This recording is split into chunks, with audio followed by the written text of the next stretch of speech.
Hello, my name is Jimmy, and this is What's on the Table. Luke is manning the camera right now, and I hear him. He's making it jiggle. Just let you know I'm here. I'm going to talk about my Tasigur deck. So this is probably my second most powerful deck, not including. So the only deck more powerful is my CDH deck, which is Opus Thief. But this deck here is a graveyard strategy deck. Tasigur the Golden Fang is a 6 mana 5/4 legendary human shaman with Delve. I can pay 2 colorless and 2 Simic to put the top 2 cards in my library into my graveyard, then return a non-land card of my choice, or of my opponent's choice, from my graveyard to my hand. Yark. First card up, we have Deathrite Shaman. He is a mana dork who also has grave removal, phenomenal card in general. Flying Horn Elves is another version of Landmore Elves, and he's easily obtainable now. Landmore Elves. Twig. Yeah, add them twigs. Twigs would be good. OG mana dork. This is Elves of Deep Shadow for the black mana. Visir, part of so many great sack outlets and sack combos. Putrid Imp.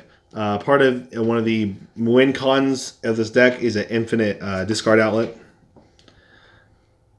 This is Paradise Druid, another mana dork with a little resilience because it's hexproof. Biomancer's Familiar, great synergy with Tasigur, and just overall helping just kind of get some really powerful combos going. Thassa's Oracle, probably one of the win cons of the deck, where a win con where I deck myself, and obviously Thassa's Oracle for win. Now there is no Demonic Consultation or the other card that allows an instant win with Thassa's, because this deck's not trying to go full CDH. It's just trying to be just under that or around the 9.9. No, around like an 8. Fair. Next up is Hermit Druid, who's an insanely powerful card. Great at just completely putting up so much advantage in the deck. Magus of the Will, there to help kind of allow me to cast stuff out of grave and just go for big pushes and try to win. Reclamation Sage to get back powerful pieces. Ramen Up Excavator, I have cards that I have tons of mill in the deck, so getting stuff back, getting lands back to play them is really powerful. Opposition Agent is an insanely powerful card. It just helps neuter tutoring. That's such a weird thing to hear. Eternal Witness, good for getting back stuff as well. Reclamation Sage is blowing up cards, sorry. Reclamation Sage is there to remove artifacts and enchantments. Eternal Witness brings back cards. I got them mixed up. There you go, look at you. You're learning your cards. No, I mixed them up. I mixed up the 2 cards. Pawn of Ulamog, because Reclamation Sage, you think she'd be reclaiming something. No, why not? Yeah. But no, Pawn of Ulamog, insane for mana generation, especially if I have a sack outlet along with and Pawn of Ulamog is insane with Payless Plunder on board. Speaking of which, we have Payless Plunderer. It's absolutely insane. It's a powerful card in general, but insane with pawn. Because every time I'm sacking off a pawn, one of the pawns to make mana, I'm getting a treasure for it, which is just ridiculous. Magus of the Order, great way to get a big green creature out in the field. Grave Creeper Lamia, phenomenal card. It's an Entomb on a stick, plus it makes, whenever I'm casting stuff out of grave, it makes it cheaper. And it's got lifelink, so the card's just solid. Seedborn Muse. It's Seedborn Muse. The card's insane. Just can't go wrong with it. Great Merchant of Asphodel, another great win con in the deck, just draining my opponents. Gitrog Monster. This is one of the other win cons. I do play the Gitrog loop in this deck, although, and for multiple kinds of wins. Protean Hulk, used for all kinds of different various combos and getting combo pieces. Just solid card. Villas, Broker of Blood, a card that I honestly believe, while having a lower floor than the banned card Gristlebrand, I think his ceiling is much higher. But the card is absolutely nuts. It's a powerful card in general. Kozilek, Butcher of Truth. One of the Shuffle Titans for the Get Rog loop. I want that card so bad. And Ulamog of the Infinite Gyre, another card for the another Shuffle Titan for the Get Rog loop. So those are the creatures. Next up, I have the sorceries. So first card I'm going to go over is Life and Death.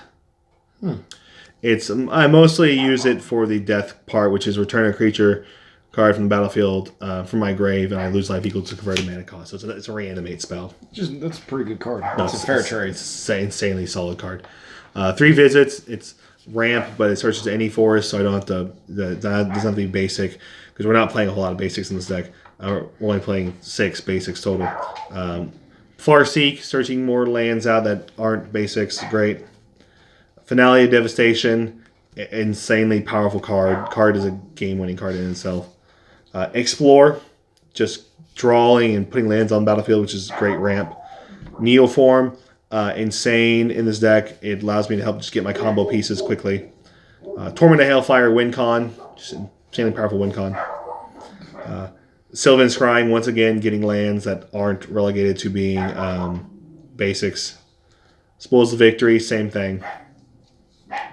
Grim Tutor, strong tutor card. I do have other tutors, the better tutors like Demonic and Vampiric Tutor and whatnot, but I have them in. They are relegated to my CDH deck, so I don't have extra copies for this deck. Now we have Gerard's Orders, which is a really solid card. Actually, it allows me to search my library for 2 cards, get 1 to hand, put it there in grave, so I get to tutor something and then entomb something. So for 4 mana, it's pretty good. Mythos of Brokos is very similar. I get to entomb something and then get 2 cards out of my grave into my hand, so just a solid card. Mastermind's Acquisition, another tutor. Good card. Hour of Promise, searching just any lands. Cards pretty real, just insane. Is insane, especially considering some of my lands are like part of win cons or part of advantage engines. Echo of Aeons when I need to shuffle everything back to facilitate plans in case I need to just bring everything back and reset. It's pretty helpful there. Merge Ultimatum. This is a win con. Like if I activate this, if I resolve this, I generally win with the next 2 turns. If I resolve this card, I'm winning with the next 2 turns almost always. Card's insane. Allows you to create so much advantage. Almost every time I've resolved this card, I've won. Peering to the Abyss, another insane card. I've resolved it twice, and each time I've resolved it, I've won immediately after. The card's absolutely busted. That's a very good card. Noxious Revival, getting my stuff back for free. Because 2 life means nothing. And if I have Villas on board, I get to get a card back and then draw 2. That's garbage. Visions of the Beyond. This is my version of Ancestral Recall. Ancestral Recall. Yeah, Ancestral Recall.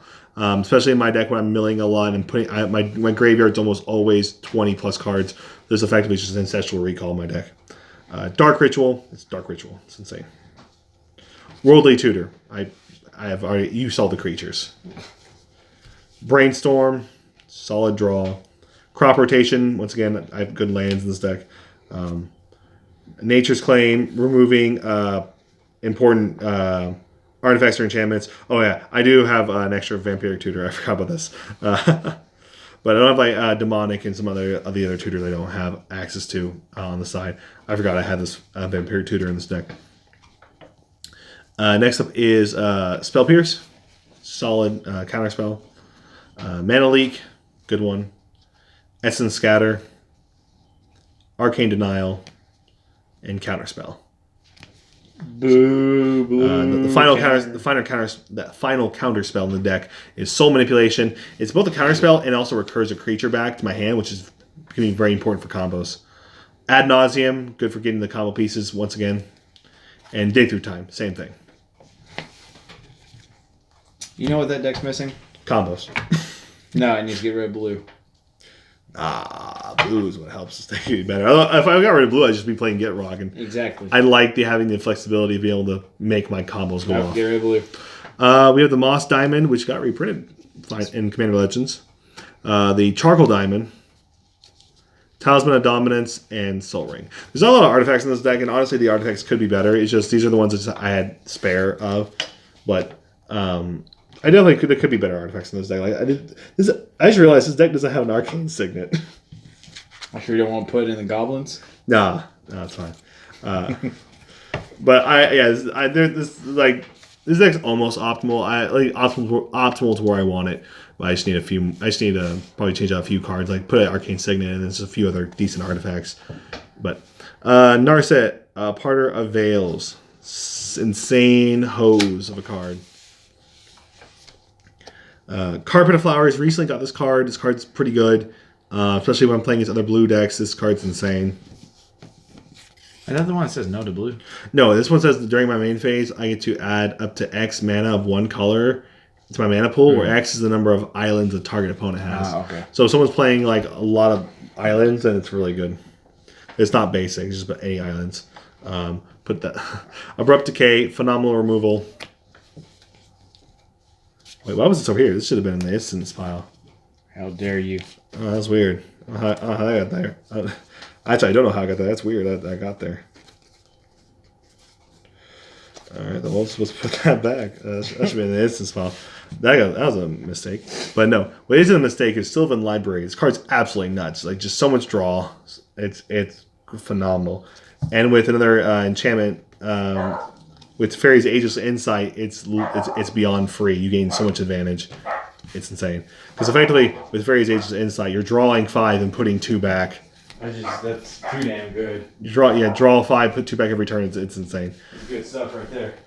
The Greater Good card's also nuts in this deck. It's a sack outlet, draws me cards, and with the Fairy's Ageless Insight, once again, insane. Titan's Nest. This is I'm going for game. Able to first off, always be able to look at the top card of my library and just mill it when I need to during my upkeep. Then able to just exile stuff in my grave and make colorless mana. It's so good. Because I only have a few cards that have X, so it's actually really insane. It's pretty good. Get to the lands, my guy. As I said, we're playing 6 basics, 3 islands, 3 swamps, and 3 forests. All of the OG. They're not the OG, but they're the OG artwork of the original unset. So these are the these are the cards from that. Did you say 3? Because I only counted 2. It's a 2 of each. Play 2 of each. Oh, okay. Never mind. Sorry. So, it's 2 of each lands. Wrong. Yeah, I may have misspoke, but there's 2 of each lands. So island, forest, swamp, and these are the original. These are the original from 3 from Unstable, or not Unstable, from the original Unset. But they're obviously the Double Masters versions, but it's the artwork. Very pretty. The artwork's gorgeous. Next up we have our fetches. Polluted, Verdant Catacombs, and Misty Delta, or Misty Rainforest. Now I understand that these cards are. I can play the other fetches, and there's something stop me from it. But I thematically want to keep it like this. It just feels better to me. It's nice.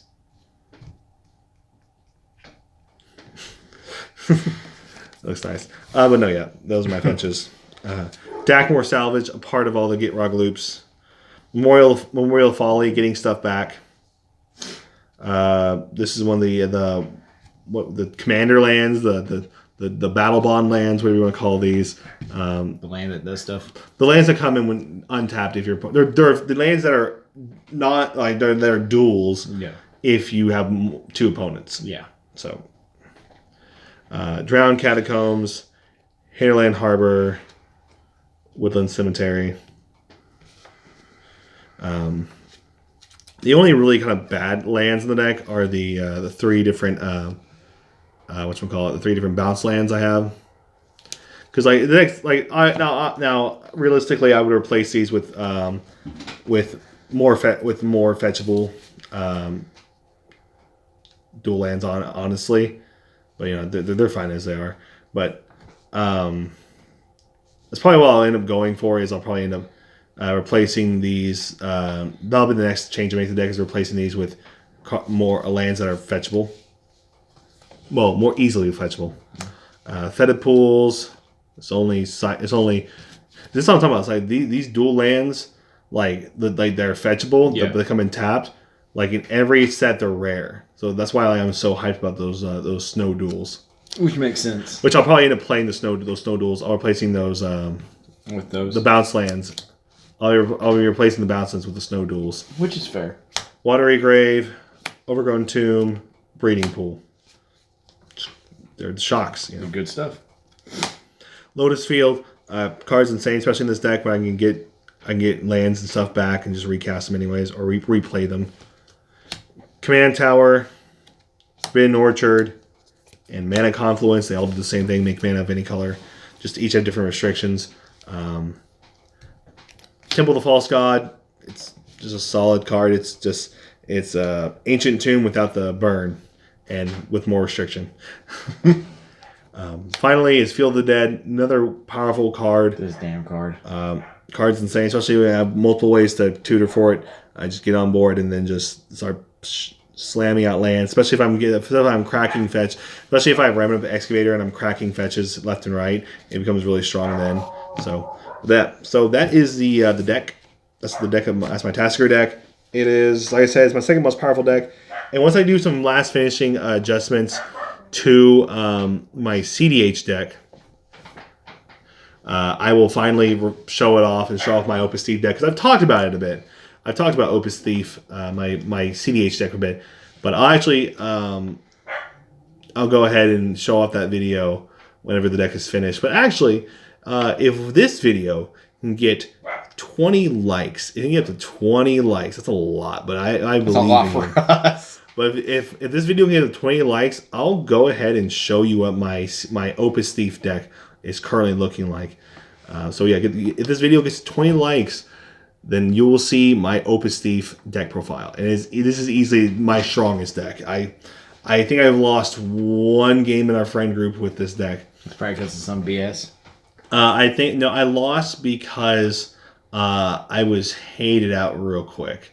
Not like real quick, as in everyone kept just constantly hating out, just going against me. There's nothing you could do to get around it. I was doing a lot. I was fighting like a mofo, but eventually everyone's onslaught just kept wearing me down. I couldn't answer everything, and eventually someone else was able to pull WinCon before I could. Fair. But I think it's lost one game out of the probably 10 games I played with it, which is pretty good. It's 90%. Yeah, but yeah. So. Thank you for watching this. Thank you for seeing our channel mascot, little Nikki. Nicole here is so happy that you watched this video. So, my name is Jimmy. Thank you for watching my Tasigur deck profile. And if you have any questions or any suggestions, put it in the comments. Remember to like, favorite, and subscribe. Thank you. Bye. Bye.